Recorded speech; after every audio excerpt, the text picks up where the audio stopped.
Assalamualaikum warahmatullahi wabarakatuh. Sekarang kita masuk ke pertemuan terakhir ya. Di pertemuan 15. Di sini kita masih melanjutkan terkait dengan teori kompleksitas. Di pertemuan sebelumnya kita sudah berkenalan dengan P problem dan NP problem serta eh, apa perbedaannya versusnya. Nah, kita masih melanjutkan sekarang. Yang akan kita bahas pada pertemuan kali ini terkait dengan problem-problem ya. Nanti ada solvable problem, kemudian ada trackable problem, kemudian kompleksitas waktu dengan mesin Turing, lalu ada yang nanti mungkin akan kita bahas berbeda dengan N dan NP, yaitu NP complete problems dan contoh permasalahannya ya.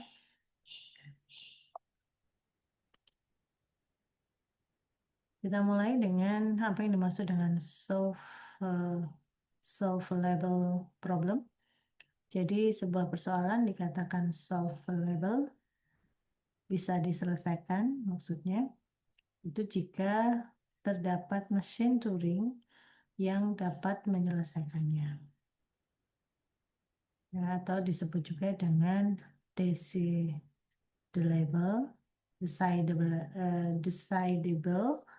itu untuk jenis persoalan keputusan. Kemudian sebaliknya, unsolvable itu jika tidak terdapat mesin Turing yang eh, dapat menyelesaikannya. Untuk kasus persoalan keputusan itu disebut dengan undecidable. Undecidable ya. Sementara solvable problem itu terbagi menjadi dua kategori ya. Trackable dan intrackable. Trackable itu berarti bisa ditelusuri dan intrackable berarti tidak bisa ditelusuri. Kita bahas sekarang yang termasuk di dalam intrackable dan trackable ya. Trackable problem, jadi persoalan dikatakan trackable jika dapat diselesaikan dalam waktu yang wajar atau reasonable. Sedangkan persoalan dikatakan intractable jika tidak dapat diselesaikan dalam waktu yang wajar. Dengan bertambahnya ukuran dari persoalan. Apa yang dimaksud dengan wajar? Maka standar waktunya adalah polynomial time. Ya, polynomial time itu big O n kuadrat n pangkat 3 1 n log n ya. Sedangkan yang bukan polinomial time itu 2 pangkat n pangkat n faktorial untuk jumlah n yang kecil. Nah, kompleksitas waktu sekarang kita hubungkan dengan mesin Turing ya. Jadi mesin Turing itu kita kembali ingat bahwa merupakan model matematis dari sebuah komputer. Persoalan dipecahkan dengan menggunakan mesin Turing, di mana mesin Turing menerima input di sepanjang n, lalu mulai dari state awal melakukan gerakan atau transisi dari satu status ke status yang lain. Kebutuhan waktu atau running time yang diperlukan oleh mesin Turing itu dapat menyelesaikan persoalan dengan input yang panjang n. Nah, inilah yang dinyatakan dengan kompleksitas waktu Tn.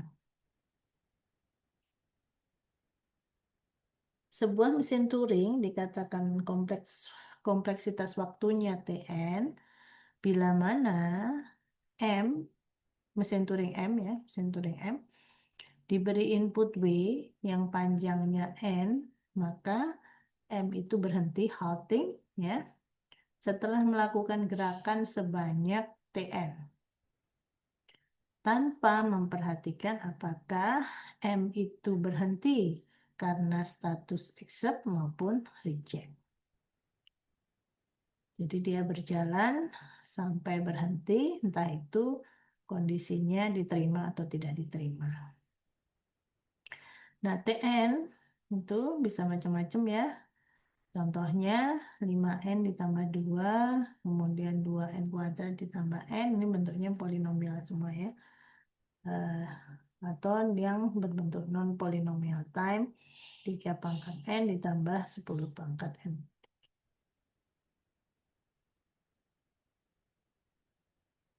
Kita ke kelas P ya, atau P problem tadi ya.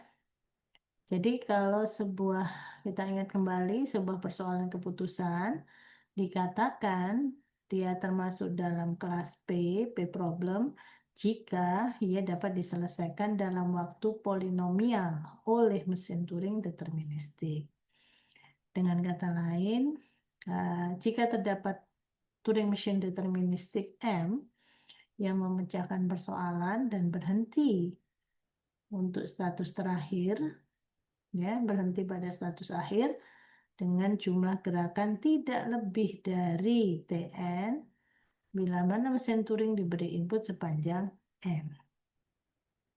Karena persoalan berkoresponden dalam bahasa, maka kita katakan bahasa L termasuk di dalam kelas P jika terdapat polinomial Tn. Sedemikian hingga L sama dengan LM atau bahasa L itu sama dengan bahasa yang diterima oleh mesin Turing M, yaitu mesin Turing deterministik ya, dan kompleksitas waktunya adalah Tn. Kita lihat contoh-contoh persoalan di dalam kelas P. Misalkan persoalan untuk mendapatkan atau menentukan sebuah integer n itu bilangan prima atau bukan. Atau misalkan menentukan apakah sebuah bilangan integer x terdapat dalam sebuah list ya, larik tertentu. Yang ketiga, untuk menentukan apakah sebuah graf berbobot mengandung minimum spanning tree. Nanti apa itu spanning tree akan kita bahas. Dengan bobot kurang dari W ya.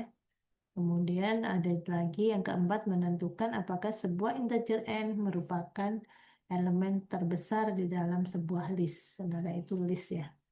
List atau larik. Persoalan di dalam kelas P itu disebut trackable, sedangkan persoalan yang bukan di dalam kelas B itu disebut intrackable.